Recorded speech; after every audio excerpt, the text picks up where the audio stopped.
pure capacitor. So now in today's lecture we will be discussing some numerical based on these. So here we have our first numerical.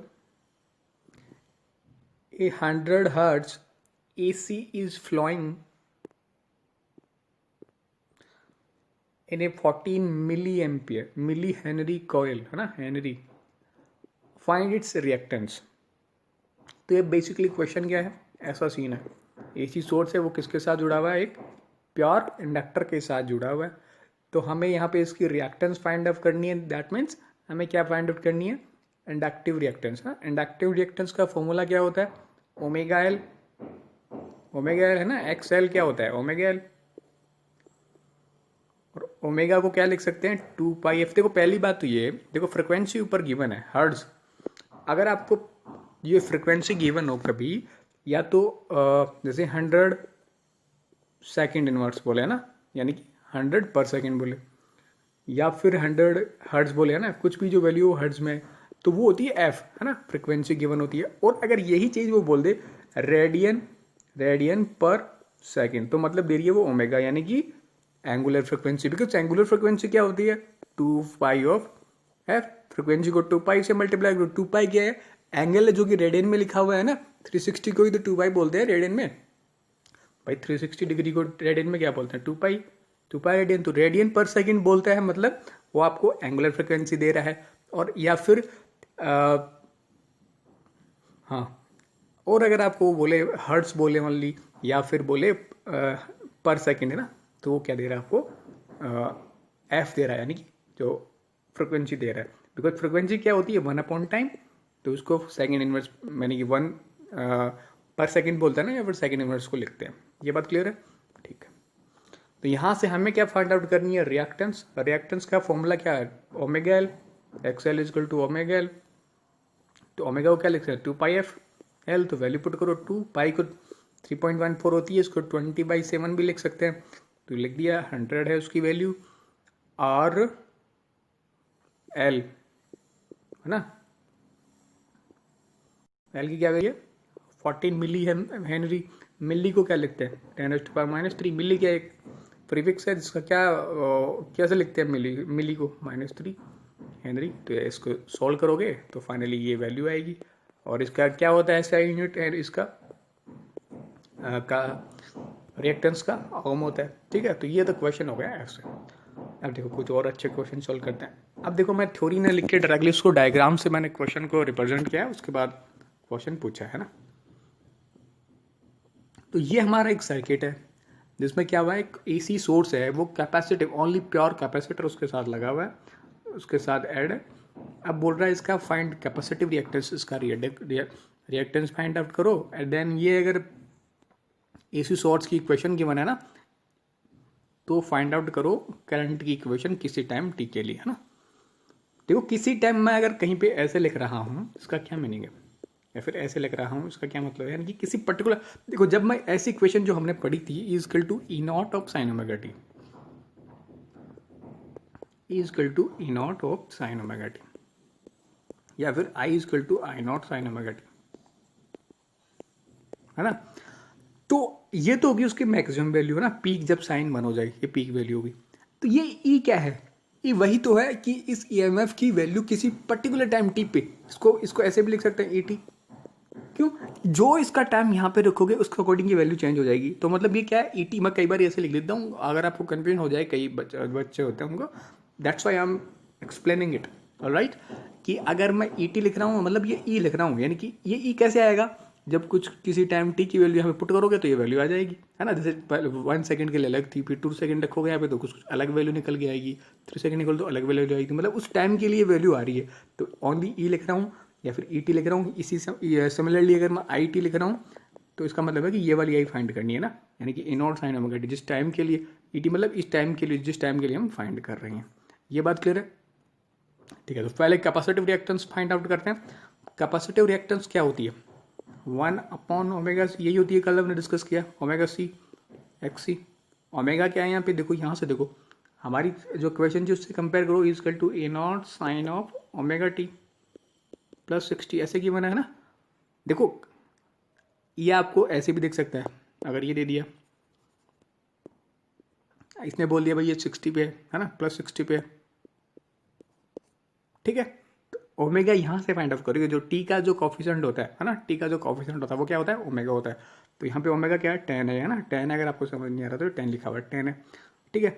और सी क्या given है, 2 microfarad है ना, capacitance जो है हम फेरेड में ही देते हैं जनरली, तो क्या हो जाएगी इसकी कैपेसिटिव रिएक्टेंस 1/10 इंटू ओमेगा की वैल्यू 10 है, इंटू 2 इंटू 10⁻⁻⁶ सोल्व करेंगे तो क्या आ जाएगा, 20 बन गया, 20 बन गया। तो एक 20 बन गया तो 20 एक जीरो इसको कैंसिल कर देगा तो 10⁻⁻5 बन गई, ऊपर जाएगा 10⁻+5 बन गई, ठीक है। नीचे 1 बाई क्या है 2 है, तो हाफ को क्या लिख सकते हैं 0.5, तो ये आ गया। हाँ अब देखो, अब हमें पूछ रहा है भाई फाइंड करो करंट इक्वेशन, यानी कि किसी टाइम टी के लिए हमें क्या फाइंड आउट करनी है, ये वाली। इसको कैसे फाइंड आउट करोगे, अगर आपको ये गिवन है तो कैसे फाइंड आउट करोगे ये बताओ। देखो इसको फाइंड आउट करने के लिए सबसे पहले हमें फाइंड आउट करनी है, देखो ऐसी फॉर्म होती है equal to I0 of sine omega T, ऐसे ही कुछ होती है ना। पहले ये फाइंड आउट कर लो, ये डायरेक्टली हम फाइंड आउट कर सकते हैं अगर हमारे पास रिएक्टेंस है, ठीक है, रिएक्टेंस है, और हमारे पास जो पीक वैल्यू ऑफ ईएमएफ है उससे डिवाइड कर दो हमारी इस रिएक्टेंस को, तो ये तो आ गई I0, ठीक है, ऑल राइट। तो करोगे डिवाइड 20, देखो E0 ऊपर 20 है, देखो यहाँ से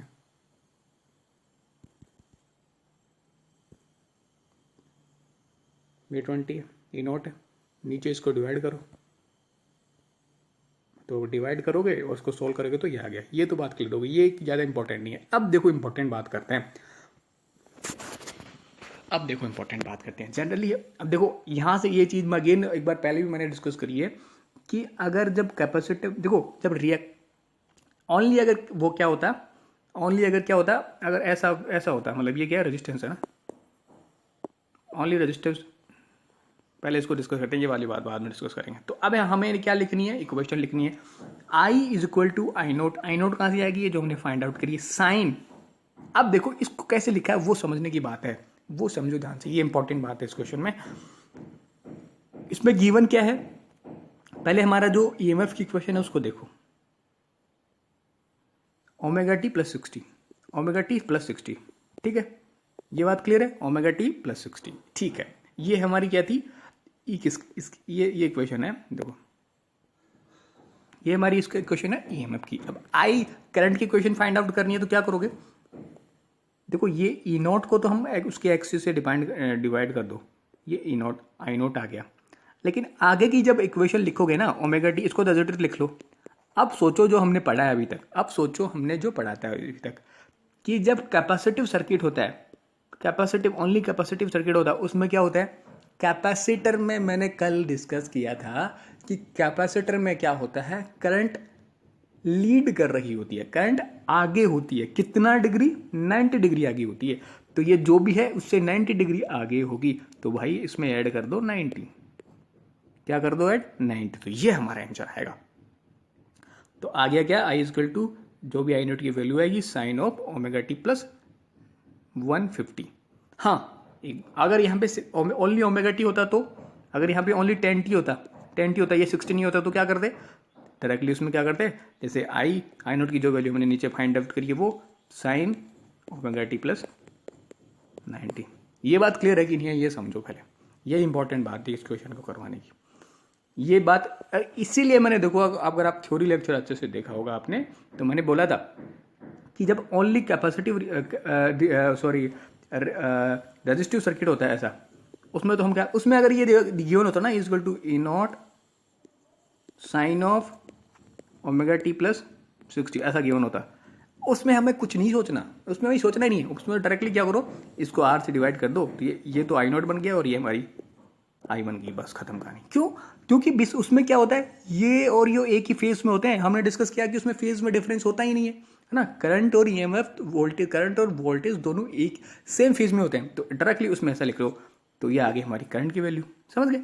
इसीलिए मैंने बोला था कि जब प्योर रेजिस्टिव सर्किट होता है उसमें तो आप IT इक्वल टू ET/R कर सकते हो, but when we are talking about this, इसके अलावा अगर कैपेसिटिव सर्किट है या फिर इंडक्टिव सर्किट है उसमें डायरेक्टली ऐसे नहीं कर सकते। हाँ, उसकी जो पीक वैल्यू है, पीक वैल्यू फाइंड आउट करने के लिए डायरेक्टली हमने ऐसे कर लो, कैपेसिटिव में ये कर दो और इंडक्टिव में एक्सेल कर दो, है ना। लेकिन अगर आई टी की वैल्यू फाइंड आउट करनी है, आई टी की वैल्यू फाइंड आउट करनी है तो डायरेक्टली ऐसा नहीं लिख पाएंगे। क्यों? क्योंकि उसमें फेज का लफड़ा होता है, वो फेज चेक करना होता है, हमें ऐसे नहीं लिख पाएंगे ना, ये बात ध्यान रखो।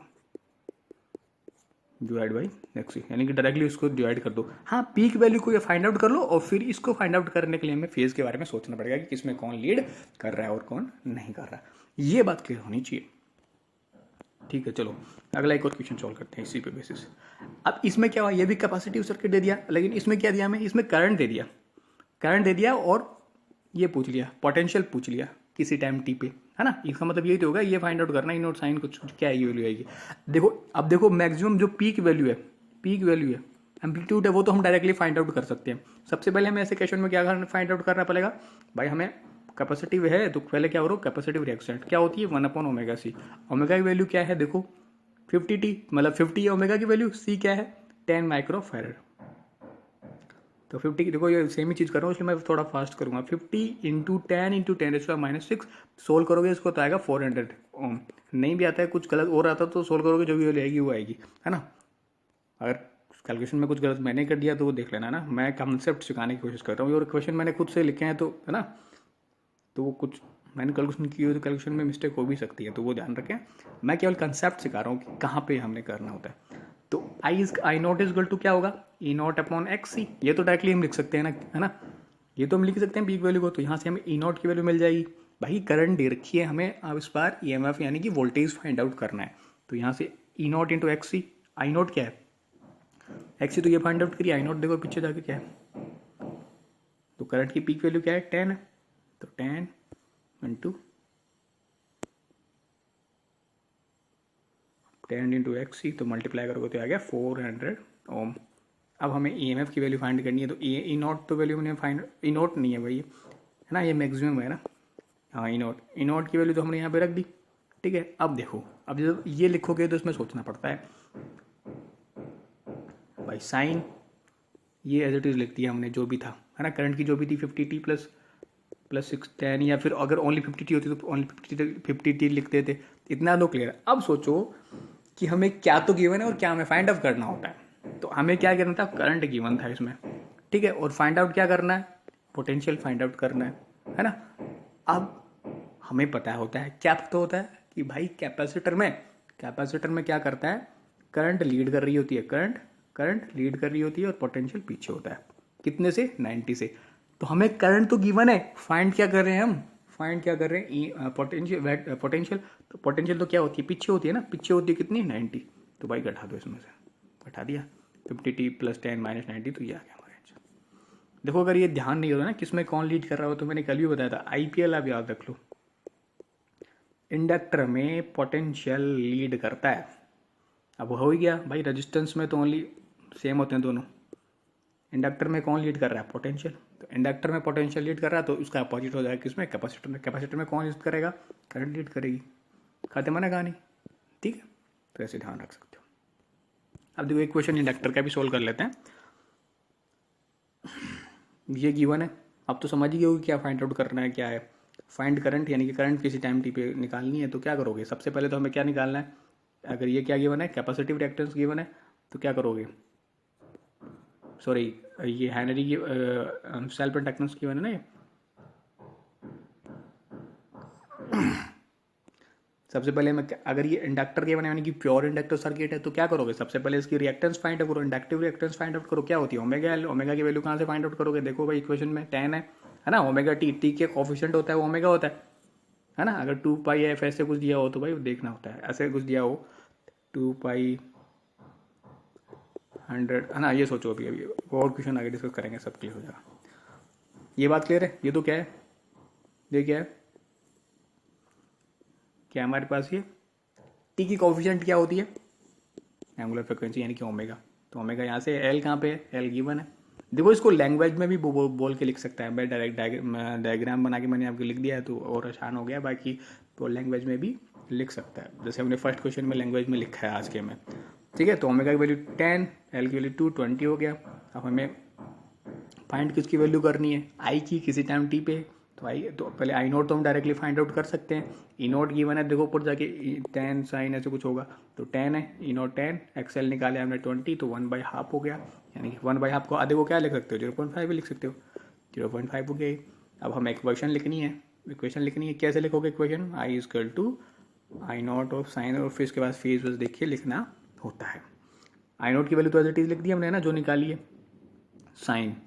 अब अभी हमने क्या देखा भैया, अभी हमने क्या देखा कि IPL इंडक्टर में पोटेंशियल लीड कर रहा होता है, इंडक्टर में पोटेंशियल लीड कर रहा होता है। तो पोटेंशियल अगर लीड कर रहा हो तो करंट क्या होती है, उससे पीछे होती है 90, है ना। तो पोटेंशियल का हमें क्या दिया हुआ है, साइन ओमेगा टी प्लस 60 दिया हुआ है ना, ऊपर देखो पोटेंशियल का हमें क्या गिवन है, साइन ओमेगा टी प्लस, यानी कि 10t प्लस 60 गिवन है। तो पोटेंशियल से क्या करती है करंट, पीछे होती है, कितना होती है 90, हमें पता है, तो -90 इसमें से कर दो, तो ये आ गई हमारी इक्वेशन। क्लियर है बात, यही बात कि मैं क्वेश्चन को कैसे लिखूंगा, कैसे अगर क्वेश्चन आएगी, तो यही बातें मैं क्लियर करने के लिए एग्जाम्पल मैंने लिए हैं। और इसमें और अच्छा मैंने करने के लिए मैंने क्या ले लिया है, ओमेगा ये 10t प्लस 60 ले लिया। अदरवाइज मैं अगर 10t ओनली ले लूँ तो क्या करोगे, फाइनली जो हमारी इक्वेशन लिखी जाएगी, आई इक्वल टू, जो आई नोट हमने फाइंड आउट कर लिया, इसके बाद साइन ऑफ 10t हो गया, मतलब ये ओमेगा टी हो गया, माइनस टैक 90 कर दो, है ना। ये आ गया, तो ये भी एज इट इज, जो ये होता है उसको एज इट इज लिख दो, है ना। ये फेजर के फंडे हैं। फेजर आपको जब 11th में आई थिंक जो ऑक्सीलेशन वाला टेक्सचर है ना, SHM वाला चैप्टर पढ़ाया गया होगा, उसमें आपको फेजर कैसे रेडी करते हैं वो आपको फाइंड आउट सिखाया गया होगा। बाकी अब भी हम सीख लेंगे जो भी कोई डाउट हो। तो ये तो कुछ क्वेश्चन थे छोटे छोटे। बाकी वैसे अगर देखो प्रैक्टिकल सर्किट नहीं होते हैं अगर प्योरली इंडक्टिव, प्योरली कैपेसिटिव और प्योरली रेजिस्टिव, है ना।